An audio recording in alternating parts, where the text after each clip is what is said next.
This is Thumbing Through the Archives, a weekly radio show and podcast focusing on Michigan history, airing every Wednesday night from 5:30 to 7 p.m.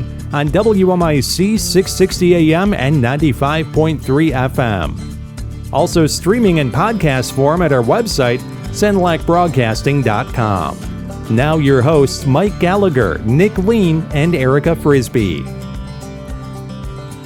Okay, and we are back once again. It's been a hot minute to Thumbing Through the Archives, a podcast exploring the oddities, curiosities, and crimes in Michigan's history. I'm Erica. I'm the news director here at WMIC WTGV. And with me today, per usual, I am Mike Gallagher, the sports editor of the Sanilac County News, and I am ready to be smitten by the mitten.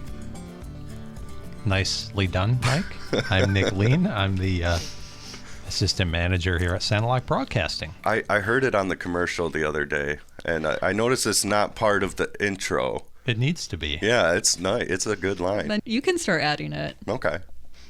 Well, Yeah.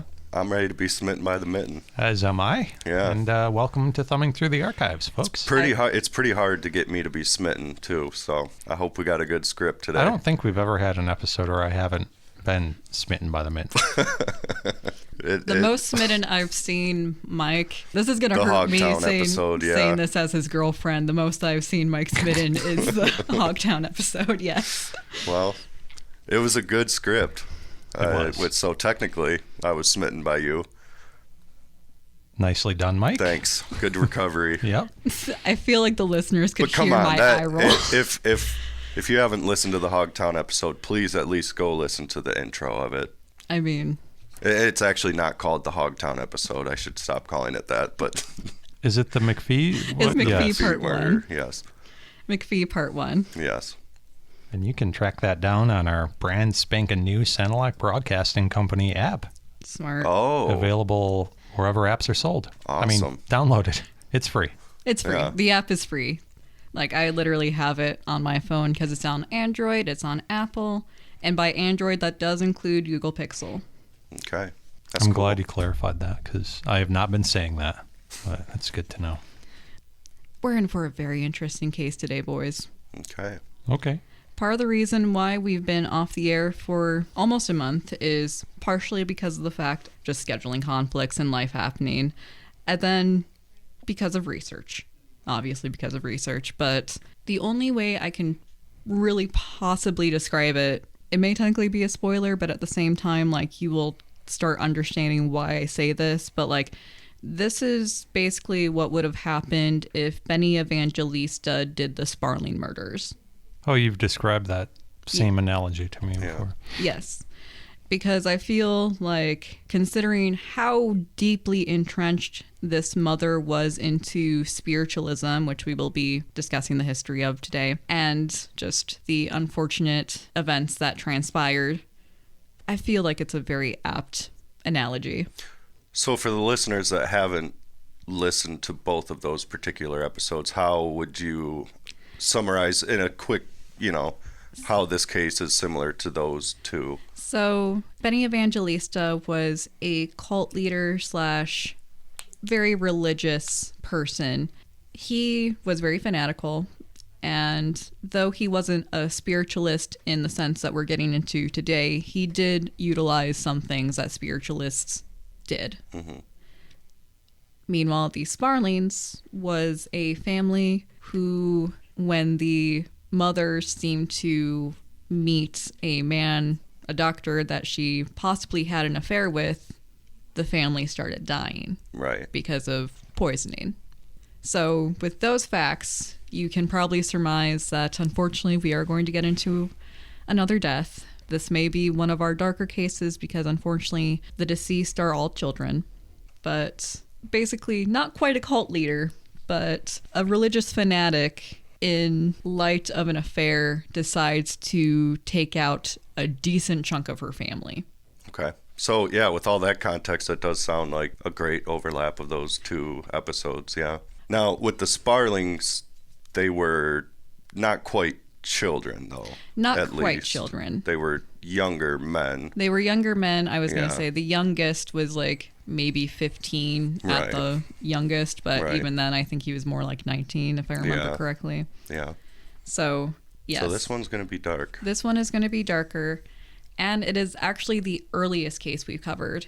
That distinction was previously held by one of Catherine's cases, the Morris murders, which happened, I believe, on the same side of the I state. don't think you were on that recording, were you? I was not, no, because I think that was Catherine's first episode. It was her first episode. She did a very good job. But yeah, that was 1883. This was 1865. I thought I was going to get you with the technicality because I thought my courthouse move would have been older, but no, this is... Yeah. Wow. Fight me.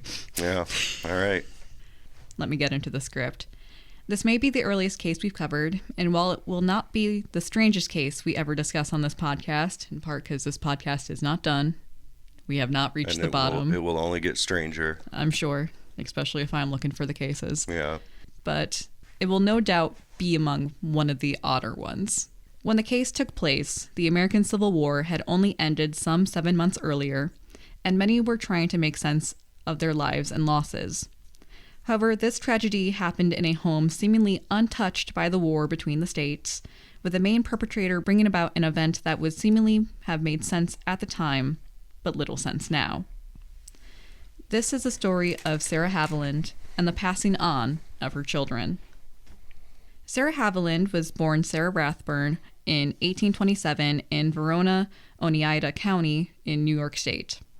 Her father, Peckham Rathburn, was a saddle and harness maker, and Sarah seems to have been his only surviving child, at least from his first marriage, with her sister Mary dying at age 3 and her brother Solomon reportedly dead by 1863. That's how it was. Yep. Sarah's mother, Nancy, had died when Sarah was less than 6 years old, with Peckham remarrying in 1833. Sarah would eventually go to live with her maternal grandfather, Lemuel. Really? Lemuel. Lemuel. Lemuel? Lemuel? I like Lemuel better. I think it's technically Lemuel, because Samuel. So, Lemuel? Yeah. I feel like back in the day, a lot of the names were biblical. Yes. I can't imagine that one's a biblical name. This feels like, if not a biblical thing, it may be biblically inspired or something like that, because Okay. I believe the family were Quakers, which will enter in the equation a little bit later. Okay. So All makes sense. it all makes sense. Yeah. But Lemuel Sorry Allen, to any Quakers out there that are No listening. offense, guys. Your oatmeal's good. So yeah, Lemuel Allen ended up taking in his granddaughter. He lived in Washtenaw County's Augusta Township near Ypsilanti, which the last time we were in Ypsilanti was in the 1960s. So, With John Norman Collins. yep. So she relocated when she was 18. It doesn't really seem that there's any specific reason given to the relocation. Like, she does marry a year after, but it doesn't seem as if she had traveled with her husband or anything like that. It seems like she had specifically traveled to live with her grandfather, and then she had met somebody and married the next year. So when she relocated, she didn't relocate with her grandfather. Her grandfather was already there, so he basically received her. She Right. came from New York by herself. But then when she was 18 and she... When she was 18, that's when she came to live with her grandfather. Oh, okay. And then at 19, Okay. she married. Okay. But it was weird because of the fact that it's like, my only guess is possible, like, Arrangement. arrangement and Yeah. or honestly, like, I could see issues with her stepmother. It wasn't untraditional to send the children of your first wife out of the house when you took in a second wife and Right. family. That's crazy. It was the 1800s. Right. I'm not saying it was a good move, but that is more than likely what would have happened. Again, unfortunately, back then it's like children were dispensable Right. in every sense of the word. So it's like if your second wife was like, I don't like your kid, she's Yeah. gone. My grandfather when his maternal mother passed away, so it was just his dad. Mm-hmm. And I don't remember how many siblings he had at that time, but back in the day, if there was no mother, you basically just sent the kids off to live with other family members. Unless you got remarried like right away kind of thing. And when he did get remarried, then they all came back into the picture. Oh my goodness. And so this is kind of the opposite of that, I guess. But yeah. it's kind of crazy to think about how... You just needed a woman to raise kids. Right, right. I mean, obviously different times and everything. Right. But I mean, if you're a father, like... You're still a dad when yeah, your you're wife still... dies. Yeah. Yeah. It would. You would think it would be pretty hard to just send them off. And anecdotally, I know that there are some stories where the man tried to keep his family together. right. But unfortunately, just how the 1800s were, it was literally designed so that, like, the dad had to leave all day. Right. And unless your kids were also working, Right. or they were old enough and well off enough / in a good enough place for a public school, Right. then the child care could be taken care of. But otherwise, it's still, unfortunately, the problems that modern families have now started and have not gotten better since they started Right. in the 1800s, honestly. Yeah. Like, childcare has always been an issue. But while nowadays husbands / fathers abandoning their first family, like their first wife's kids, even like in a divorce or something like that, like, are generally looked down upon. But in the 1800s, it was just what typical. they did. Yeah. Yeah. And we'll kind of be getting into divorce once we talk about like how divorce worked in the 1800s. The other marriage stuff may also make more sense. Okay. But there wasn't a stated reason why Sarah got sent at age 18 to live with her grandfather. If I had to guess, though, it was because she got mouthy with the stepmom. Right. I feel like a lot of stuff on this show we can just chalk it up to, well, that was the times. 100%. Like, we don't understand it, and it's hard to figure out context, but it was a different time. Yep. Yeah, I try and find as much context as I can, but there's Right. sometimes only so much that can be found. Especially when it's something this old. Yes. Literally, the census up until 1850, when they actually started taking down everybody's name, they would literally only put the dad's name or the head of the household's name, and then like just literally tally marks for everybody else. Right. Keeping track of people, specific people, basically impossible genealogy-wise before 1850, at least in the United States. I'm not sure about other countries, but in the United States, very difficult. Yeah. But back on track, my bad. As I already mentioned, Sarah got married at age 19. She got married on July 5th, 1846 to 31-year-old Ira Haviland. Again, it was That's the his times. Yeah, I was going to say, well, that's kind of weird, but no, it's not. 12-year age gap, right? 11 to 12, yeah, depending on how the birthdays fall. What was the name? Ira what? Ira Haviland. Okay. So she went from Rathburn to Haviland with her marriage in 1846. Oh, right. As a wedding gift, it would appear that the grandfather had deeded his granddaughter 40 acres and a farm in Washtenaw County to be in only her and her children's name, which is really nice because, for one thing, it was a measure of security in case of premature death by her husband or even divorce. Right. In terms of children, Sarah and Ira had several. Though they did lose their first son, Charles, in 1850 when the boy was barely a year old. This probably was really difficult for them because Sarah was currently pregnant with their son, William, when Charles passed. Mm-hmm. So William was born in 1850 and became the new eldest Haviland child.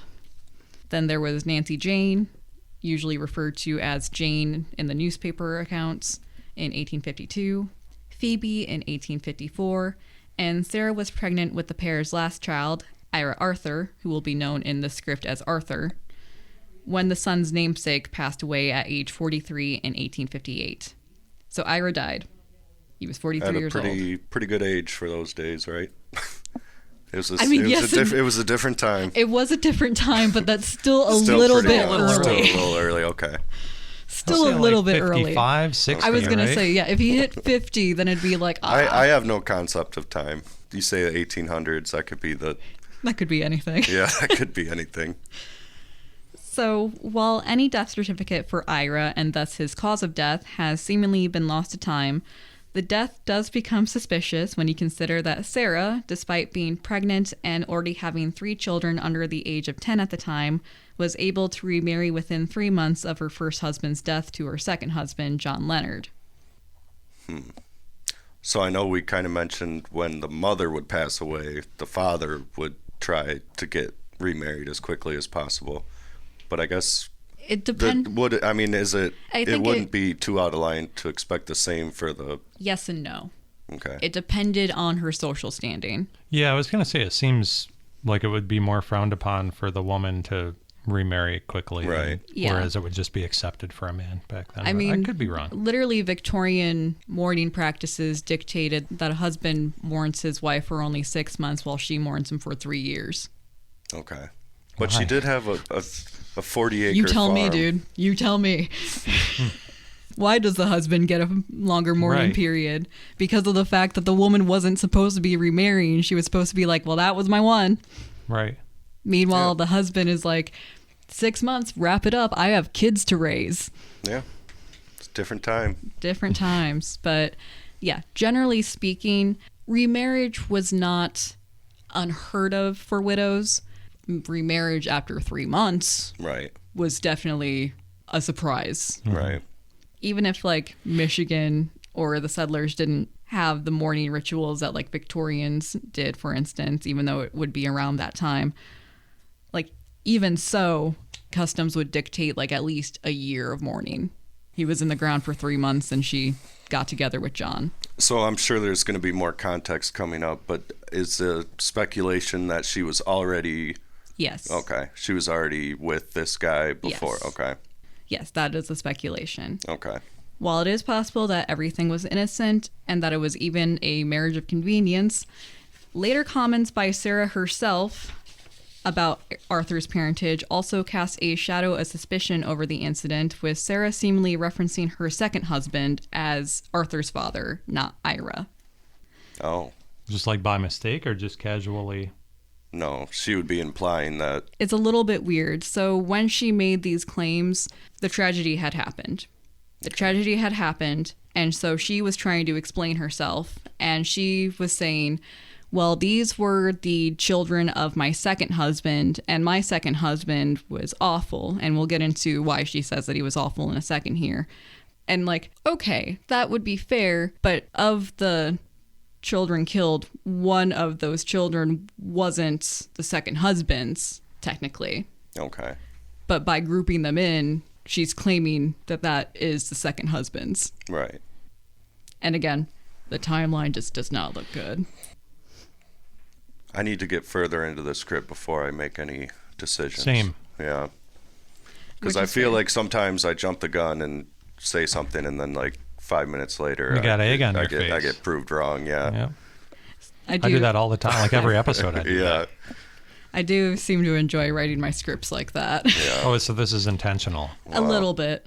A little bit. There are some times... How easily we can be played. I just got a really strong sense of deja vu. However Sarah's relationship with John Leonard began, it did not end well. Like, whenever it began, however it began, by the end of it, it was kaputs.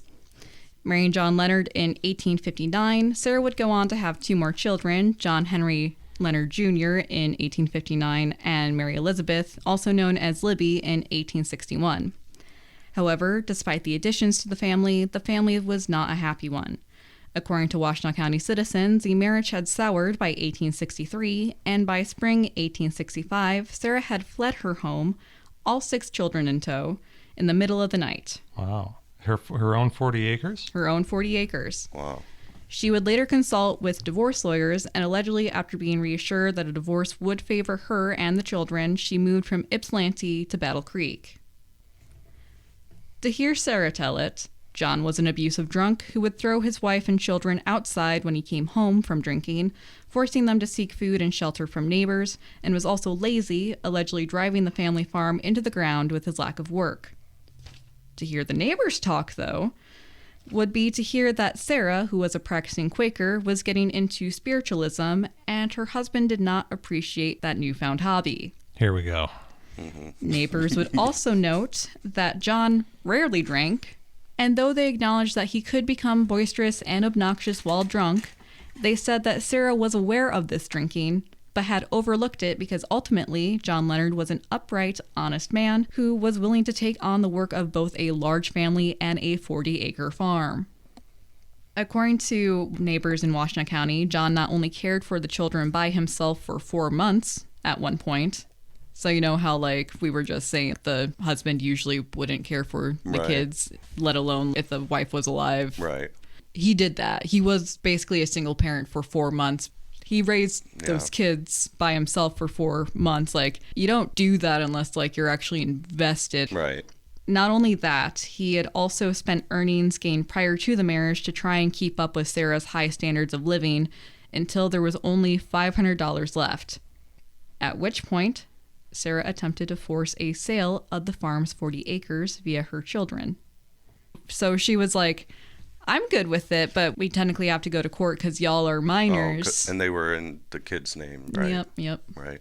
So how much of this is like verified? Do we know that the neighbors aren't like just fans of John Leonard and just like knew him his whole life and kind of go on the bat for him? You know what I mean? The grandfather also verified. Like, her grandpa rather like verified it. Her grandpa, See, and then Leo.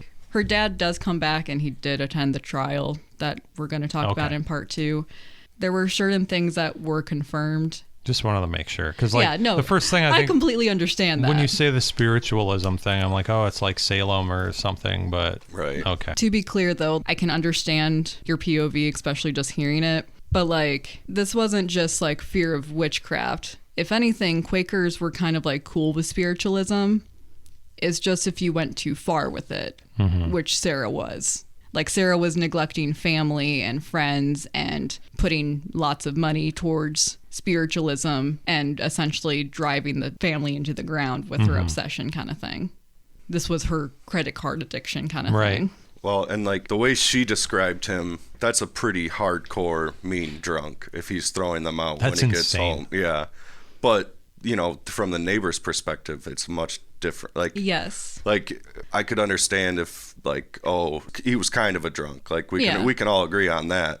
But no, he was a big enough drunk that he was throwing people out of the house when he got home. Like, at least according to Sarah. But right. Like, she shouldn't have gone so big with. Right. And if he was doing that, the neighbors would obviously know about it. Yeah. And, like, apparently Sarah also didn't make herself a lot of friends during this time, partially because of the fact that, you know how there are some people who they're asking you for something and you can tell that they're, like, if not lying outright, they're exaggerating their circumstances to make you feel bad for why them. they need it. Yeah. She would be doing that. Like, she would be knocking on people's doors being like, can we visit with you? And then it's like, oh no, it's dinner time. Yeah. Do you have any food for my children? And then, like, if anybody tried to be like, you should go back to your own house. Right. She would say that I can't because I have an alcoholic husband. But very clear to the neighbors that it was calculated and... Right. That she didn't want to pay money for her children's food kind of thing. So, very good question, because, like, there were some people even back in that time being like, they just don't understand Sarah. And it's like, she was there for at least, like, 10 years. Okay. Versus the, like, 10 months that she spent in Battle Creek with the people who were trying to defend her there. Right. So, all in all, she got herself in a not so great situation. So she attempted to force the 40 acres to sell in January 1865, but it does not appear that the attempt was successful, nor was any attempt at a divorce, despite Sarah acting as if she had been granted one, resuming the use of her former married name of Haviland, and also telling people that she was divorced. So I know we keep bringing it up. It was different times or whatever, but how easy would it be for a woman to get a divorce during that time? If we look at the history of divorce, particularly in the United States, divorce, at least as pursued by women, was basically unheard of in the 1800s. That's kind of what I was thinking. Yeah. If a divorce was granted, it was usually due to extenuating circumstances such as adultery, cruelty, insanity, and abandonment of family duties, usually being the only reasons divorces were granted to women. Now, you said pursue, so even like not just them granting it, but a woman pursuing a divorce because in doing so, they're putting themselves in a position where they don't have a man to do the man things. Yes, yes. While it is possible that Sarah did get divorced and that the paperwork, being from before 1890, was just lost to time and the state of Michigan archives, one reason I say that she probably did not get divorced was that though a husband's drunkenness and subsequent behavior could be a cited reason for the divorce, as well as like obviously the associated abuse, the wife must have been completely unaware of the drinking problems her partner had. Before getting married. Yes. To get a divorce because he's a drunk would be to prove that you had no idea that in front of you he was as sober as a judge. It's not funny, but it is a little bit funny that was a rule back then. Like, well, if you knew he was a drunk, then that's on you. It's not like anyone can just become an alcoholic over time. Right. Like, that's never happened. It's not like his alcoholism could get worse or anything. Right. So seeing that was the logic, and also seeing that the neighbors claim that Sarah had been aware of the drinking before she married him, Sarah would have been unable to use that as a reason in her divorce. So she would have only had to go with either abandonment of family duties, insanity, or, well, adultery technically wouldn't have been on the table. I would think throwing you and your kids out of the house would be the abandonment of family duties, but... Apparently, it's fine if you throw your wife and kids out, but it's not okay if you leave. Right. Don't ask me why. Well, if she knew that he was a drunk before she got married to him, she should have known that was a possibility. Mm-hmm. She had it coming. To be clear, we're not actually... It was different times. It was different times. To be clear, we're not actually victim blaming. They're just taking the piss. Well, So another reason I think that Sarah was still married was that despite the Married Women's Property Act being adopted by Michigan in 1844 and thus allowing women to claim property procured before or during the marriage, which would include those 40 acres and the farm, Sarah was not able to do that, all but leaving the property behind to John instead. This suggests, despite the Act's legislation and the fact that her name was on the deed, that she was actually still married, and thus it was recognized as a joint or family property. It is possible, too, that Sarah did technically receive a divorce, but it wasn't an absolute divorce, which is what we talk about when we say divorce today, but instead a divorce of bed and board, which is more like a legal separation. A divorce of bed and board, like a separation, could be walked back if the couple reconciled. While it was clear that Sarah had no plans of reconciling with her second husband, it is also clear that she had no plans whatsoever. Shortly after arrival in Battle Creek, she sent her oldest, William, now aged 15, to live with his grandfather, so her dad, in New York, the teenager only living with his family in the new town for a day before he was shipped off. So William's off. William's out of the story. The second oldest, Nancy Jane, quickly procured a job as a hotel maid, which allowed her to board at the local hotel. While Nancy was only 13 years old when this happened, like she was 13 years old and became employed as a maid. Mm-hmm. This was actually typical at the time, and she seems to have willingly taken the job on, seemingly understanding that her 4 younger siblings needed the space and her mother would need the financial support. Indeed, Sarah reportedly attempted to sell books on the streets, having quickly run out of the $500 she had brought with her from Ypsilanti. Sarah would later explain her choice to move across the state into Battle Creek as due to religious and educational reasons. Honestly, it's mostly the religious. Yeah, I just made the connection there. With Battle Creek housing a large spiritualism community and a lyceum. So a lyceum boasts a different education cell than what we're typically used to. Think more like Greek philosopher lecturing than the typical one-room schoolhouse kind of thing. I could have got drawn into that. Yeah. Was Kellogg around yet? Not quite yet. Okay. But he's born out of all of this weird stuff out there. Yeah, the sanitarium. Right. So, religious and educational reasons. However, unlike her journey from New York to Ypsilanti almost 20 years prior, Sarah did not have any family or friends waiting for her when she touched down in Battle Creek. Indeed, before she left Ypsilanti, the 38-year-old woman had friends and family pleading with her to return home, but according to them, Sarah refused to listen to them, saying that the spirits on the other side were guiding her, having told her to flee from Leonard and to Battle Creek, and so she did not fear the complications that could arise. She didn't have any friends or family waiting for her in Battle Creek, which is honestly why I say that she had no plans. She literally just was like, I'm going to show up here and the spirits are going to take care of it, which no matter what you believe in, no matter what kind of faith or what supernatural or universal being you're putting your trust into, that is still a... Bold. Yes. So do we have... Go ahead, Mike. Sorry. Well, I'm wondering why she had to include the children in that. Like, if the spirits are guiding her, were they also telling her that she had to take the kids? Because it sounded like the kids were in a good situation before. I mean, yes, but also if she's going with the story that he's abusing everybody, right, then everybody's got to go. Yeah, I see.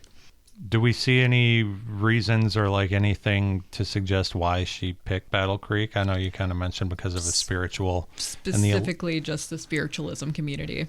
What was it you said, an Elysium? Lyceum. Lyceum. Oh, Lyce. Never even seen that before. Lyceum? Yeah. Huh. She was claiming religious and educational reasons. I honestly think it was more the religious reasons because in terms of spiritualism, Battle Creek was popping off, and we'll get into that in the next section, but before we do, let me just finish off this section.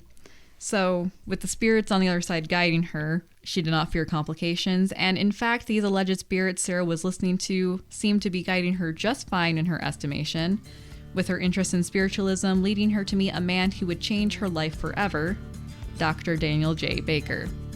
And that's where we're in part 1. Stay tuned, hour number 2 of Thumbing Through the Archives, coming up right after your top of the hour news and weather, right here on WMIC 660 AM and 95.3 FM.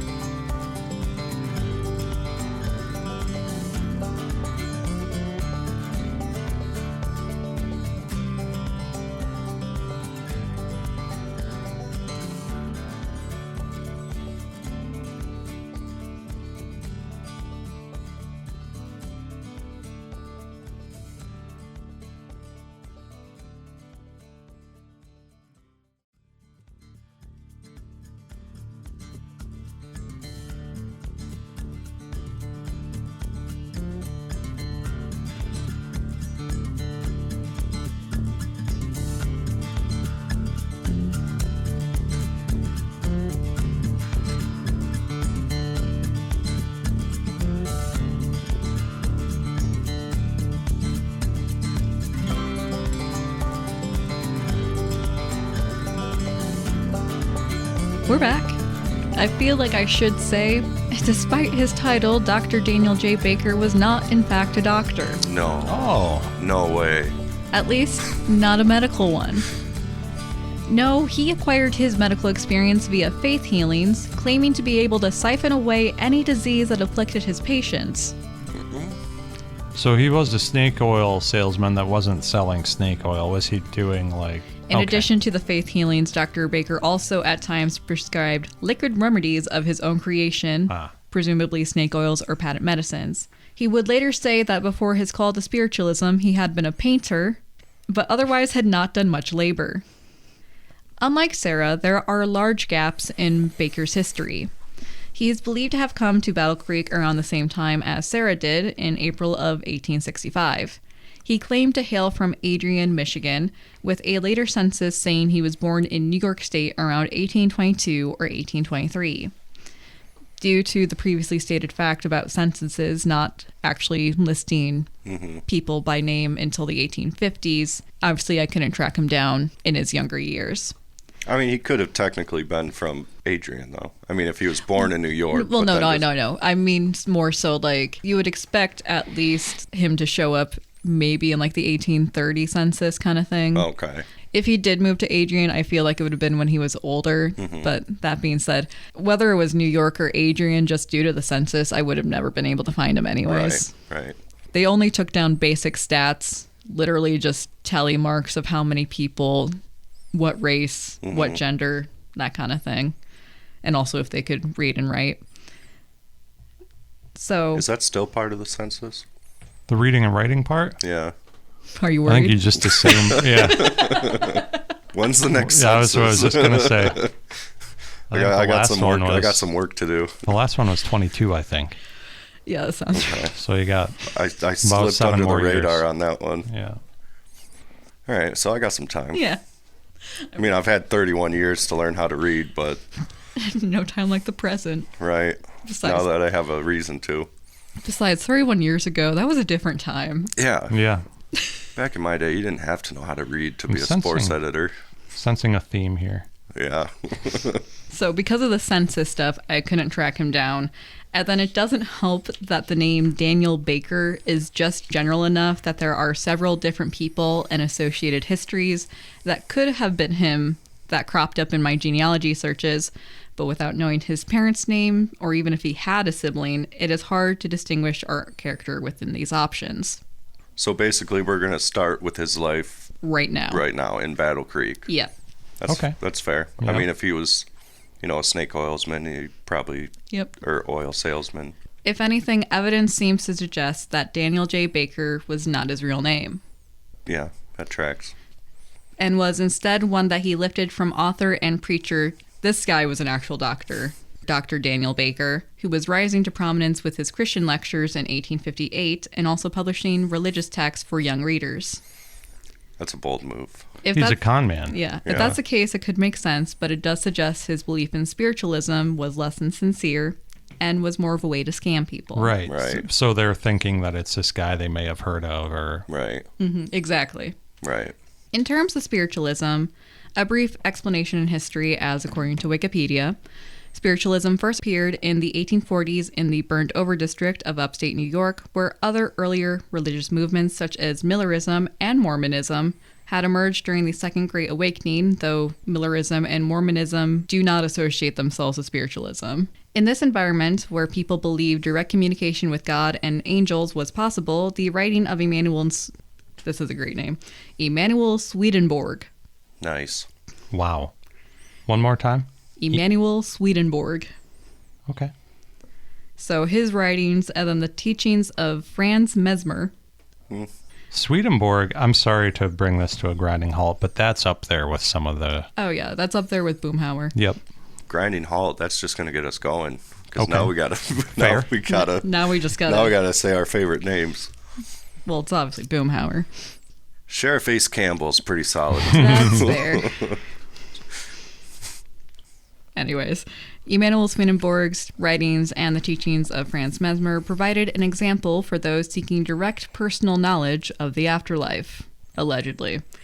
Swedenborg, an 18th century inventor, engineer, and scientist who claimed to communicate with spirits while awake, described the structure of the spirit world, saying that spirits are intermediates between God and humans, so that the divine sometimes uses them as a mean of communications. So he says that ghosts are messengers from God. Okay. Would But that just be an angel?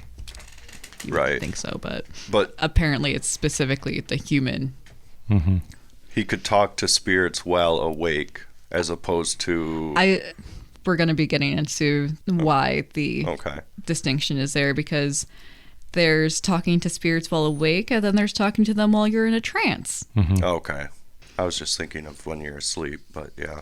Trust me, it would be cool if he talked to them in his sleep, but no, he was the awake kind. Funnily enough, although Swedenborg warned against seeking out spiritual contact, his works seem to have inspired people Only to I do get to so. talk to the spirits. Right. Nobody else. So, Franz Mesmer, who lived in the 18th century, did not contribute to the practice's religious beliefs, but he brought a technique, now known as hypnotism. Mesmer is actually where we get mesmerize. Oh, That's cool. That is cool. Is hypnotism real? I mean, depends on who you are. Okay. I'm just trying to decide if I'm into the If you're spirituality thing or not. if you're a psychology professor at St. Clair County Community College Right. trying to question a possible witness to a murder, it's a great thing. Yeah. But yeah, so mesmerize. He brought his technique hypnotism, which was claimed could induce trances and cause subjects to report contact with supernatural beings. There was a great deal of professional showmanship inherent to demonstrations of mesmerism, and the practitioners who lectured in the mid-19th century North America sought to entertain their audiences as well as demonstrate methods for personal contact with the divine. Perhaps the best known of those who combined Swedenborg and Mesmer's work into a peculiarly North American synthesis was Andrew Jackson Davis, who called his system the harmonial philosophy. Sounds nice. Davis was a practicing mesmerist, faith healer, and clairvoyant from Blooming Grove, New York. His 1847 book, The Principles of Nature, Her Divine Revelations, and A Voice to Mankind, dictated to a friend while in a trance state. That is a better friend than me. I would have left halfway through. I don't know. I think you got to see that through. I don't know. It depends. Yeah. I was going to say, it depends on how close I was to that guy. Like, if it was like, Right. This is my childhood friend, ride or Right. die, like, of course I'd be sticking out. If it was somebody that I met like 6 months ago, I'd be Right. like, This is soon enough. I can cut my losses. I would be trying to like mess with them to see if they're actually in the trance or not. You'd be the worst. Like just, Just flicking them. yeah. And then they just, hey, stop. Like, I knew it. I knew you weren't in a trance. That's how you catch them. Yeah. What happens if, like, you flick their nose and they just don't do anything? Then they're legit. Yeah. Then I'll stick around. They've earned it. They've earned a book derived from Yeah, there. I'll write a book for you. Why not? Even though we're concerned about your reading abilities for the census. Yeah, I can write. I'm a sports writer. I'm not a sports reader, I'm gosh. not a sports reader. Not a book reader. I could be a writer, though. That's different. Yeah. That's how he's going to make his money, by being different. I can make a religion out of this. You could. Hey, guys, have you ever thought about writing without being able to read? Could be some money there. What would you even call it? I don't know. I'd probably just go with a name that doesn't even make any sense. Just string together a bunch of fancy- Alities. Yeah. Yeah, just put an ality at the end. Yeah. Or you do like Gallagherality. that's awesome. That actually That's is it. pretty good. Gallagherality. All right. Oh, no. There you go. Yeah. Listeners, you may have witnessed the birth of something terrible. It could be a Or something Gallagherism. beautiful. We don't know yet. I have good intentions. Every cult leader has good intentions, allegedly. At the start. Right. Okay. Well, right now I have good intentions. I'll let you guys know if it shifts. If you start selling monkeys, I'm pulling you from the cult. Okay. We're not going down the Jim Jones path. Getting back on track, because we really got off it there for a second. The book was dictated to a friend while Andrew Jackson Davis was in a trance state. And that book basically became the closest thing to the spiritualist Bible that they had. What was it called again? The Principles of Nature, Her Divine Revelations, and A Voice to Mankind. I'm not writing that down. Oh, no. I started to, but So was Andrew Jackson Davis, was he able to put himself in a trance? Or? Apparently so. Okay. He like Because would, usually somebody else puts yeah, you in a trance. usually, but no. But he had would the put ability himself. to do it to himself. Okay. Yeah. Okay. It would be kind of wild to be like, I'm a master hypnotist and have somebody else do it to you. Well, but it would also be crazy, like, how would he get himself out of the trance? Like, if he was the only one who knew how to do it. Right, which brings us back to your flicking him while he's Right. in the middle of his trance to Right. see if he's actually in it. Okay. So he wrote that book in 1847, but it was actually the next year, 1848, that spiritualism usually claimed was the real beginning of the movement, as that was when reports of the Fox Sisters of New York became widespread. So the Fox Sisters were teenage girls at the time, and they claimed that they made contact with a spirit purported to be that of a murdered peddler whose body was found in their house, though there is no such record of that happening. The spirit was said to have communicated through rapping noises audible to onlookers. The quote-unquote evidence of the senses appealed to practically minded Americans, and the Fox sisters became a sensation and honestly the first celebrity mediums. So Teresa Caputo has a lot to thank the Fox sisters for. Would you be offended if someone called you practically minded? I mean, technically not, but at the same time, like... Yeah, how was that meant? Especially as it was written back then? Did you write that, or was that a was quote Wikipedia. From... Okay. It kind of makes it seem like it's just like... Simple. Yeah. In this case, it was more so that it was like... Spiritualism's one draw, one of the things that the preachers of it would be like, it's like, well, our religion is the only religion that has actual proof. Okay. So Yeah. in that context, it was for the people different. who, Yes. yeah, Okay. it was more so practically Okay. minded and more so of like, I need evidence. Yes. Yes. Okay. like more scientifically Okay. kind of thing rather than simple minded. Right. So the Fox sisters did admit in 1888 that the contact with the spirit was a hoax. But they did recant that admission shortly afterward because there was still money to be made. Yeah, because everybody got mad at them, probably. Exactly. Yeah.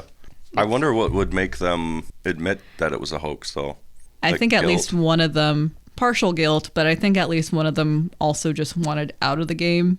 Okay. Yeah, I'm thinking, like, I'm imagining they were teenagers when this happened. Yeah, Their they were parents teenagers, probably and then like, spearheaded this and put them up to it. Yeah. and then literally And like, maybe they did believe it at first. Maybe. because like again, like it was 1848 when they were teenagers. It wasn't until 40 years later that they admitted to it. Right. Okay. So like, I think it was genuinely like, we're trying to retire. Right. Stop asking us about this. And then Right. them admitting it probably stirred it back up again. And they had to interest and then they had to recant Right. it because it's like, well, then we're going to lose our reputation and all the money. Right. Okay. Yeah. So a little bit of guilt, a little bit of I'm done with this. Mm-hmm. So spiritualists believed in the possibility of communication with the spirits of dead people, whom they regarded as disincarnate humans. They believe that spirit mediums are gifted to carry on such communication, but that anyone could become a medium through study and practice. They believe that spirits are capable of growth and perfection, progressing through higher spheres or planes, and that the afterlife is not a static state, but one in which spirits evolve. The two beliefs that contact with spirits is possible and that spirits may dwell at a higher plane led to a third belief that spirits can provide knowledge about moral and ethical issues as well as about God and the afterlife. Many believers therefore speak of spirit guides, as Sarah did, specific spirits often contacted and relied upon for worldly and spiritual guidance.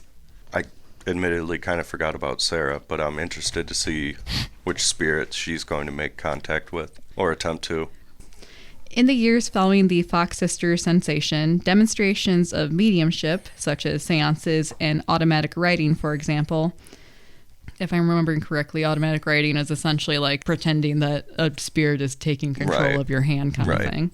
Well, those proved to be profitable and soon became a popular form of entertainment and spiritual catharsis. Many prominent spiritualists were women, with the Fox sisters earning a living this way and others following in their lead. And like when I say earning a living, I do mean like they were basically the Long Island medium before Teresa Caputo even was a glimmer in somebody's eye. Right. Like they would Why- literally tour and do the cold reading things that she does now. Why do you think it was more so women that were doing? Because like back again, it was a different time. Like women weren't really doing. It was usually like single women. Okay. So it was a way to exert some sort of independence because once you were making your own money, you Right. didn't really need a man. Right. But there wasn't a lot of legitimate ways for women to make Right. money. They couldn't get certain jobs and Yep. stuff. Okay. But you could go on lectures, and Right. however much people want to spend is what they want to spend. Right. Right. So it was a way for widows, single women, young, old, no matter the walk of life, it gave the practitioners a certain amount of independence as well as respect, which Yeah. is another big thing, especially in this time frame. Right. So showmanship became an increasingly important part of spiritualism, and the visible, audible, and tangible evidence of spirits escalated as mediums competed for paying audiences. As independent investigating commissions repeatedly established, fraud was widespread, and some of these cases were prosecuted in the courts. Despite numerous instances of fraud and trickery, the appeal of spiritualism was strong at the time. Prominent in the ranks of its adherents were those grieving the death of a loved one. Many families during the time of the American Civil War, which I believe that started in 1861. So by the time of our story, which it's basically wrapping up by the time our story is really taking place, that has been 4 to 5 years of bloodshed and death, and like your father, your brother, your husband, your uncle going off and never coming back. Right. And in addition to just the devastating loss of life, photography was coming into the forefront. And this was the first time that people were actually able to see what was going on the battlefield and see all the carnage that was left over after the battles, which honestly messed with a lot of people's minds. Yeah, I was going to say it's a pretty poor timing for photography to start becoming popular. Yeah, it was like, on one hand, it's a great thing that photography was around for that time because like just the documentation that could be done. But on the other hand, unfortunately, it's kind of like today's newspapers. There are some pictures where it's like, I don't know why we took that or why they took that kind of thing. Right. I don't know why they published it. And it's like, it's technically an important image, but it may be harmful to certain people. And unfortunately, with the Civil War stuff, just because of how big it was, it just affected everybody. Right. The photos not only show that like everybody was dying, but that they were dying horribly.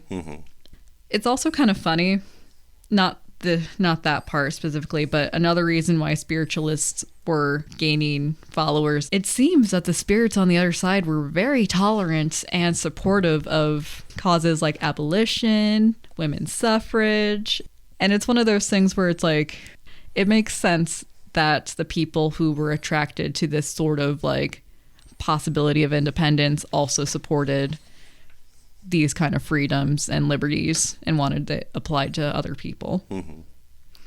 That being said, unfortunately, because of the fact that they were spiritualists, sometimes it would be held against the actual social cause, which is unfortunate because like, while I do agree that spiritualism is kind of silly, the abolition and the suffragettes like deserve to be taken seriously. Right. So, though some people who tried to disprove the movement became converts themselves, prominent investigators who exposed cases of fraud came from a variety of backgrounds, including professional researchers and professional conjurers. Magicians and writers on magic were among some of the best-known debunkers. For instance, famous escape artist and professional magician Harry Houdini undertook a well-publicized campaign during the 1920s to expose fraudulent mediums. He was adamant that, quote, up to the present time, everything I have investigated has been the result of deluded brains. It's a nice way of putting it. It's a very nice way of putting it. If spiritualism was a religion of deluded brains, then Michigan's Battle Creek had a healthy community of such minds when Dr. Baker and Sarah touched down.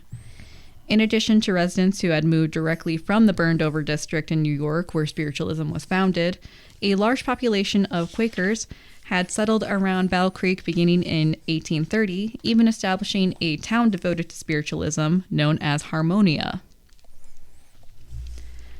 The name, derived from the book The Great Harmonia, was by the aforementioned Andrew Jackson Davis, probably in another trance.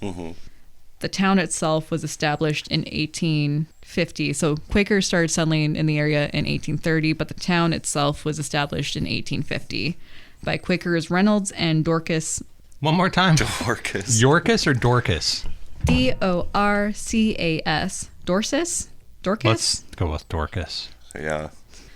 So Reynolds and Dorcas Cornell, married couple. Dorcas Cornell. Yep. It's got to be 5. Dorcas. If it's a woman, it's got to be Dorcas. Which is why.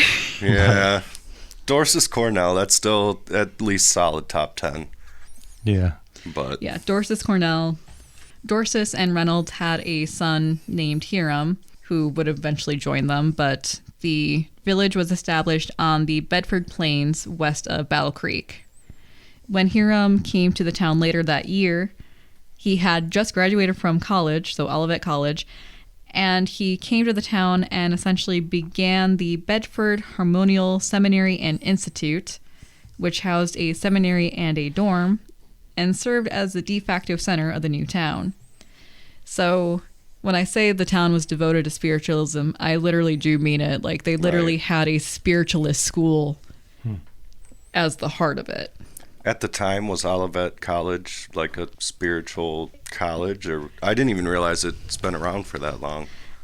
It was either a seminary school, yes, or it was like school teaching. Okay.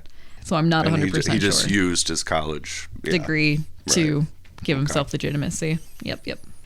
The building housed a seminary and a dorm. The building was awkwardly sized, ultimately known as the bandbox, which is another word for hat box. Which is another word for... a short, squat box that usually has a lid that you would put wide-brimmed hats into, especially if they also stood. Tall hats. Yes. Okay. That is what the building apparently looked like. It had 4 floors, with the top 2 floors being dorms.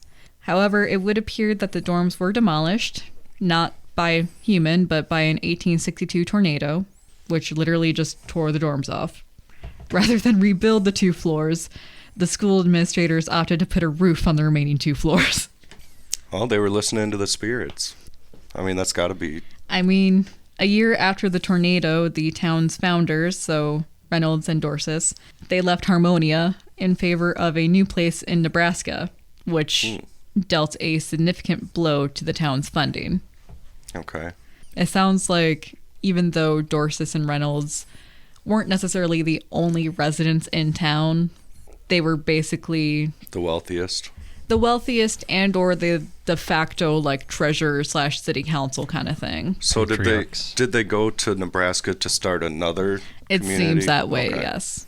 But not in a whole like as a sister location, but like to restart altogether. Right.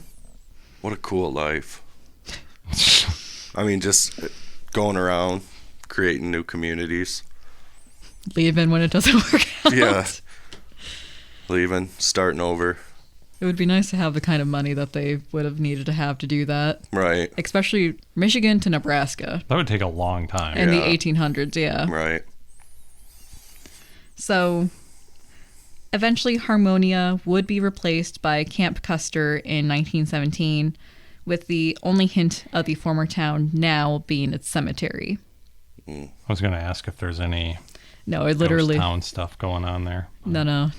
Unless it's only in the cemetery. Right. But it should be noted that Sojourner Truth would move to Harmonia in 1857 before moving to Battle Creek about 10 years later, with her daughter Sophia and her family remaining in Harmonia for almost 30 years. So, famous suffragette and abolitionist and former slave Sojourner Truth. To be clear, she moved more so because of the Quaker community in Harmonia, not because of the spiritualist. Right. Mm-hmm. That being said, almost all Quakers who resided in Battle Creek or nearby at that time believed in spiritualism to some degree or another. You may be asking, why Quakers though? If my research is correct, it seems that spiritualism fits rather nicely with established Quakerism ideals. So Quakers are people who belong to the Religious Society of Friends, a historically Protestant Christian set of denominations. Members refer to each other as friends after John 15:14 in the Bible, but historically others refer to them as Quakers because the founder of the movement, George Fox, told a judge to quake before the authority of God. Quakerism is a mystical Christian movement, variously described as both proto-evangelical and universalistic, quietist, and progressive. It arose in mid-17th century England from the dissenting Protestant groups breaking with the established Church of England, with their message based on the belief that Christ has come to teach his people himself. So, like, instead of a pastor or a preacher giving the message, it would be one of the congregants. Like, that is what Quakers believe. They don't have, like, a set pastor. Everybody pitches in. They all just kind of take turns. Yeah. They stress direct relations with God through Jesus Christ and belief in the universal priesthood of all believers. This personal religious experience of Christ was acquired by direct experience and by reading and studying the Bible. The Quakers sought to convert others by traveling through Britain and overseas, preaching the gospel, with some early Quaker ministers being women. Quakers were known to use "thee" as an ordinary pronoun, to wear plain dress, and to practice teetotalism. So they didn't drink or do any kind of substances. Right. They refused to swear oaths or to participate in war. The wars? Yeah, they refused to participate. So, like, if you were a Quaker during the Civil War... You could... I don't know if religious exemption was a thing, but you would technically be a conscientious objector. Okay. But as a religious group, overall, they would not participate in war. Yes. Yeah. Many Quakers were involved in social reforms, such as women's suffrage and the abolition of slavery, and reforms in prison. The belief system was brought to North America not long after it was established in the 1600s by those fleeing persecution. However, they still faced persecution once they landed in the Americas. Puritan settlements prohibited them. Understandably, Puritans were very black and white, and Quakers seemed to be their time's hippie children, kind of. In terms of the American colonies, only 3 accepted them. Pennsylvania, which was founded by Quakers. Yeah. Rhode Island, which I believe was founded by Anne Stevenson, who was kicked out of a Puritan settlement. Her thing wasn't quite Quakerism, but it was similar enough to Quakerism that it's like, yeah, you can come hang out with us. We don't care. And then West Jersey, which I believe is technically now New Jersey. Okay. There have been several schisms over its history, but it's unclear what particular sect, so to speak, our characters belong to, so I won't go into the schisms and the changes that they brought. Some of those schisms obviously brought changes like women can't preach anymore and so on and so forth, but again, I don't know which quote-unquote sect they're in, so I don't know if it actually would apply to Sarah, for instance. Quakers' theological beliefs vary considerably, but most friends believe in continuing revelation, that God continuously reveals truth directly to individuals. Quakers reject the idea of priests, believing in priesthood of all believers. Interestingly, early Quakers distanced themselves from practices that they saw as pagan. They refused to use the names of the days of the week, because that is from Norse mythology. Mm-hmm. How do you think, what's the alternative of not using... I have no days idea, of the week? I have no idea. They didn't say that. They didn't say, like, if they called Wednesday, like, second day or whatever. Like, they just said that they just didn't use it. That's funny. They also refused to celebrate Christmas because they believed it was based on pagan festivities. Seeing that spiritualism is all about communicating with spirits, and that some believed that to speak to the spirits were to speak with the intermediates of God himself, it is little wonder why the movement appealed to Quakers. But it seems kind of hypocritical. Oh, yeah. Exactly, which is part of the reason why I brought up the pagan thing, because it's like... Yeah, that's... Yeah, it's like, okay, so you can't celebrate Christmas or say Friday, but you can talk to ghosts. Why all of this explanation? Partially to give you an idea of the era and place that the story takes place in, and to give you insight into the 2 main movers and shakers of the story, as it were. True, a relationship that developed between them would later motivate a horrible plan into action, but it was Sarah's mutual interest of spiritualism with Baker that led to their introduction. After all, Baker, described as tall and slim with black hair and an insinuating manner, small eyes, and a light complexion, he was decent looking, and the seemingly single local leader of Battle Creek's spiritual movement. Maybe not to everybody, but in certain circles he was definitely the expert. He was 42, and he often traveled between Battle Creek and Harmonia, as he had a list of clients he often stopped in on, supposedly drawing away their disease, for a fee, of course. I feel like he wasn't very good at his job since he had to keep coming back, but that's just me. He was charismatic, and in short order, he was boarding with the family. And we'll take another quick break right here.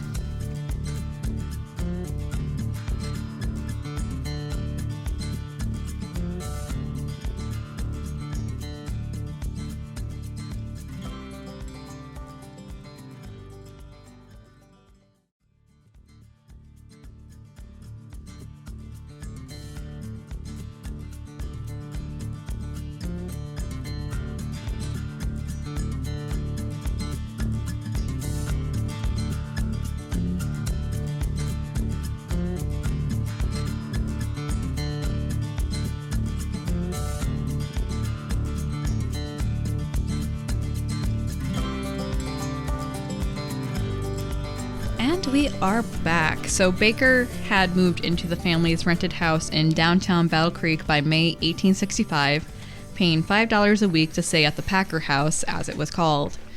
So he's boarding with the family, but the 13-year-old daughter is staying at a hotel where she has to work. Yeah. Yeah.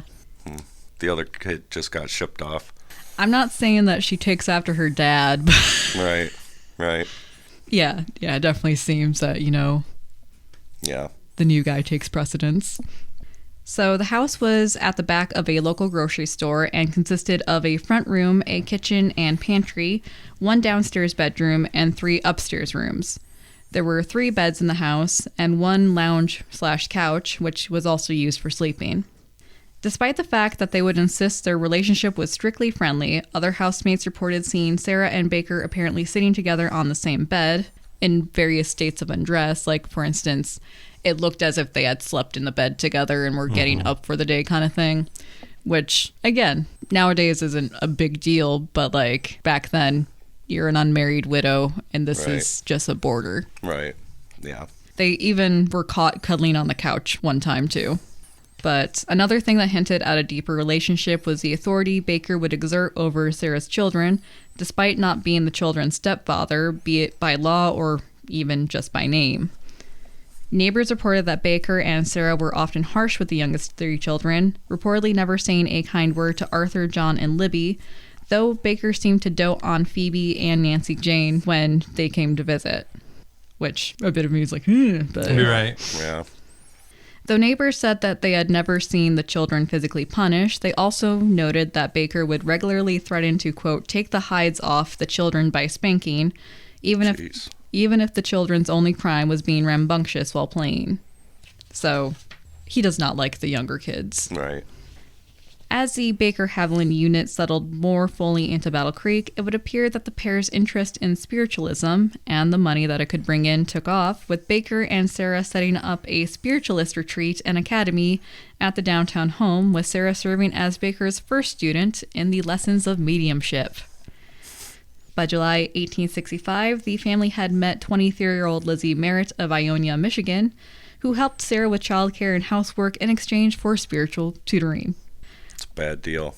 While Lizzie would move in full-time starting in September, a new student, 17-year-old Hattie Hannis, began living with them part-time beginning in July, often at home to either help with the children or for her lessons in mediumship. Hattie Hannis had been living in Battle Creek with her family for the 4 prior years, with the Hannis family seeming to be cordial and social with Sarah and Baker.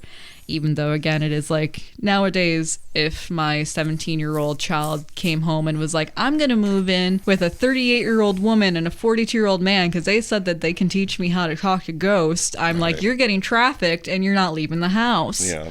Like, that is at least the modern interpretation, but back then, stranger danger was not a thing. Right.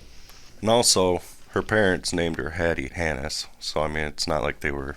Not like they cared much about her. Right. Guys. Well, that one's a solid name, but it's mostly just a silly name. Mm-hmm. Sorry. So the house started as Sarah and the 4 kids who were still living with her. Then Baker jumped in. Hattie jumped in about July. Part-time, though. Only part-time. And then Lizzie moved in September of that year. So 4 adults, 4 kids. Mm-hmm. On the bright side, for his part, apparently Baker would help with some chores, namely washing up after dinner and the laundry. His steady work, however, consisted of visiting his patients in Battle Creek and Harmonia, with the women taking in sewing work to make ends meet, since they weren't actually doing any exhibitions of their talents yet, so to speak. They're still learning. Yeah, they're still learning. Right. The group would regularly hold seances, as well as sessions where Baker, acting as lecturer, would encourage his students, usually just Sarah, Lizzie, and Hattie, to explore and expand their powers. While it was noted by newspapers later that Hattie allegedly had a natural talent as a medium, it seems that of the 3, Sarah was the most developed medium, being described as talented, shrewd, and quick-witted. However, during the months these powers allegedly developed, there seemed to be odd remarks made about the children, with Baker and Sarah telling several people that a spirit that they had communed with known as the Big Indian, had told them the youngest children would be dead by winter, summoned up to the, quote, big bunk, as they referred to it. Lots to unpack there. But real quick, were the three students paying Baker? Because I know he was paying to live there. You worded it as like in return for childcare. Yes. Essentially, so his Sarah, motives weren't necessarily for money. Like with those three. He was low-key getting a harem. Yeah, that's what I take it as. Yeah, okay. Like, he was low-key trying to get women followers. Okay. As if to confirm the spirit's predictions, the three youngest children apparently started taking ill for 2 to 3 days at a time, almost weekly, reporting pain in their stomach and bowels. And to be clear, this was happening in summertime. When did the spirit tell them that they would be dead by winter? They would be dead by winter. But when did they hear? Allegedly, they said that the spirit started telling them as early as May or June. Okay. But at least one of the people who had heard about it in July. Okay. That being said, in November of 1865, Baker borrowed $600 from Lizzie to buy a lot on the outskirts of town, upon which he built the family's new lodgings, a board shanty, located on what was known as South Jefferson then, but is now known as Battle Creek's Capitol Avenue. The shanty was described as a low one-story building built with boards that left large cracks in the wall, with some properly battened and fastened, while some other cracks only had cloth pasted over them. There was a gap between the top of the home and the board roof, with the space enough to see the outside. The building was longer than it was wide, measuring 15 feet at its width and 20 to 30 feet at its length. Though it was technically a one-room building, a curtain partitioned the room into two, with the smaller room measuring about 7 to 8 feet wide and running the length of the building. As it was only a curtain, the partition naturally had an open doorway. The larger room held the stove, which was used for mainly cooking, not warmth, as well as holding a proper bed and a lounge. The smaller room seemed to be for the children, with makeshift mattresses lining the space's ground. The home's ground was described as marshy, although it was supposedly set on dry ground, with Baker building the floor from boards as well. Despite the home being, let's admit it, not great, kind of run down, literally kind of built out of scrap wood. Let's remember, too, she started with 40 acres. Yes. She willingly left 40 acres. So the group continued to hold weekly seances at the shanty, with Sunday and Wednesdays being the appointed days, and even referred to these meetings as religious gatherings, though it appears the home's residents still attended Christian-aligned services. Those who did gather for the seances would wait until dark and then commune with the spirits until about 9 or 10 o'clock. Those who witnessed the seances seemed to have mixed reviews. Of course. While some fully believed in the group's abilities, it appears that some witnesses believed that they were either insane or just faking it, with one witness noting that Sarah would act fairly normal until she was allegedly possessed by whatever spirit the group wished to commune with. Of the spirits Sarah would claim to commune with regularly, it would appear that the Big Indian and her dead brother were her favorites. Make of that as you will. The witness noted that when Sarah was allegedly possessed by the Native American spirit, she would alter her speech and voice to suit common stereotypes of Native Americans and make violent gestures to seemingly drive home the spirit's malevolence. From reports, it appears that only 1 or 2 guests outside of the shanty's residence would attend a seance at a time, and later comments by those guests would imply that it was clear to them that something was up, that the speech had been affected, that the spirits were fake. Though they had lightly discussed it while living at the Packer house, it appears that when the group moved into the shanty, they were becoming more and more enamored with the idea of touring, a la the Fox sisters, and seemed sure that they could make it on the spiritualism circuit.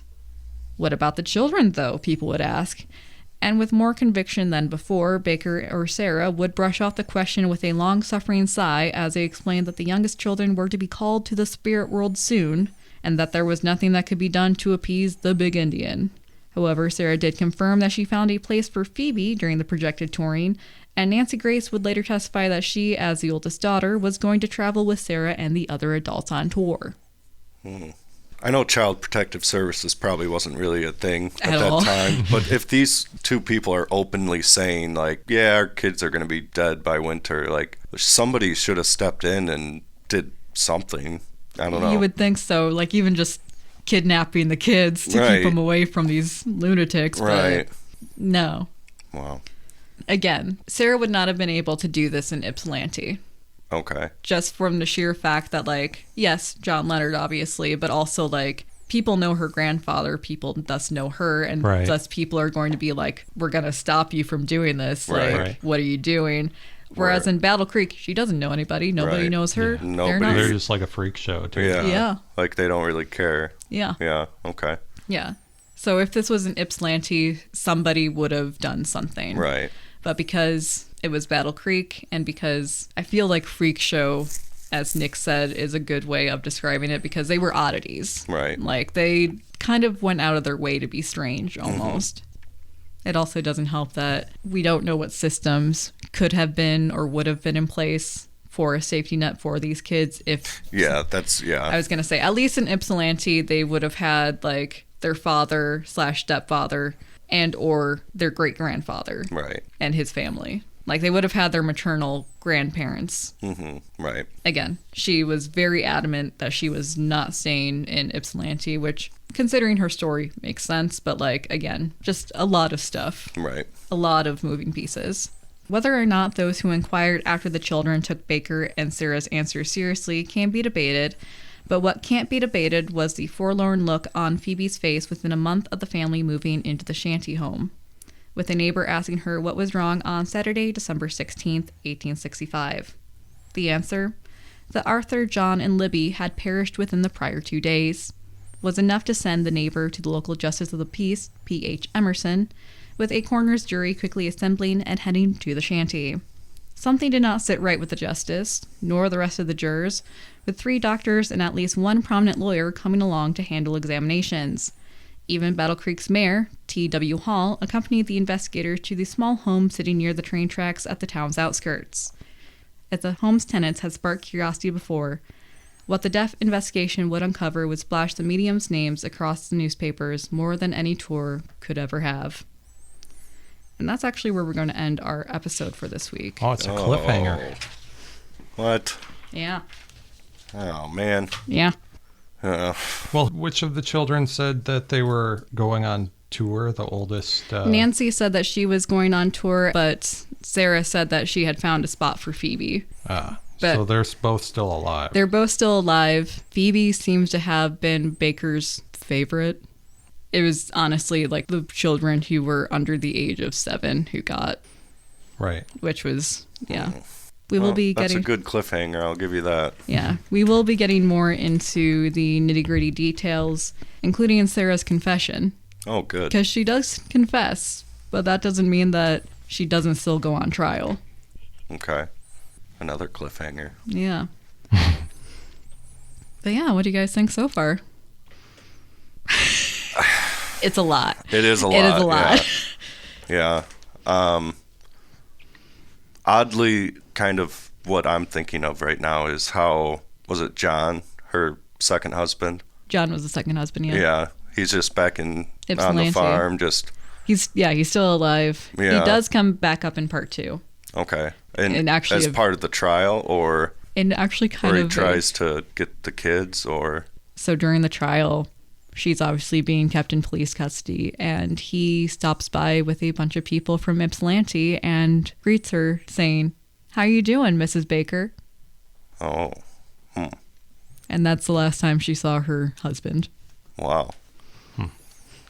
I really don't know, because obviously at this point we don't know what happened, so I'm not really sure what to think. But I am kind of curious what triggered her, or what led her down this path, you know? And does she really believe it, or is she just like trying to get rich? Right. Because if they did plan on going on tour, it would be super inconvenient to have... 3 kids. Right. Under the age of 8, yeah. Right. But if her second husband was an alcoholic and was abusive and everything, like, I could see that maybe being the thing that would lead her to this, but, you know. But no, this is after she's escaped. It's not as if she's trying Right. to remove her kids to a better situation. Right. If anything, she's just trying to get them out of the way of her situation. Right. Wow. Yeah, because this is... Go ahead. Oh, it just seems like she has I'm kind of struggling with how genuine she is in her beliefs. It seems like maybe she thinks she found a hook with the Native American and, you know, wants to go on tour and get rich and famous and live this fantasy life. Right. But I could be wrong. That's where I'm leaning right now. I was going to say, if it makes feeling better, that is kind of the impression that at the beginning when I was researching this, like, for instance, when she began her interest in spiritualism in Ypsilanti, I think that was when it was at its most genuine. Mm-hmm. After that, I think it was just Baker being like, we could make money. Right. We could make a lot of money. Yeah. I'm sure we'll get into it in the second episode, but I'm also curious why they basically foreshadowed the kids' deaths. Why didn't they just, like, why would they say, oh, they're going to die in the winter? Like, why wouldn't you just... I think it's partially like, and this is me speculating, this is not me like revealing anything, but it seems a little bit to me like they were trying to like set themselves up as good mediums. Right. Like, oh, I predicted my own children's death months before it happened. Right. And if the spirit says that they're going to die, there's nothing you can do about it anyway. Yeah. Wow. That's my theory, at least. That's a wild thing bold. to do, yeah. Well, yeah. Good episode. Lots of research. Thank you. Lots of research. Yeah. Yes. I was going to say, and we'll be getting into more research. In the meantime, I'm Erica. I'm Mike. I'm Nick. And that was Thumbing Through the Archives. I was absolutely smitten this afternoon. Thank you, Erica. I'm going to fight you after this. We'll talk to you guys next week. Bye-bye. This has been another edition of Thumbing Through the Archives on WMIC 660 AM and 95.3 FM. Catch this episode in podcast form every Thursday after the program on our website at sanilacbroadcasting.com. Thumbing Through the Archives, produced by Mike Gallagher, Nick Lean, and Erica Frisbee, with assistance from Catherine Connolly.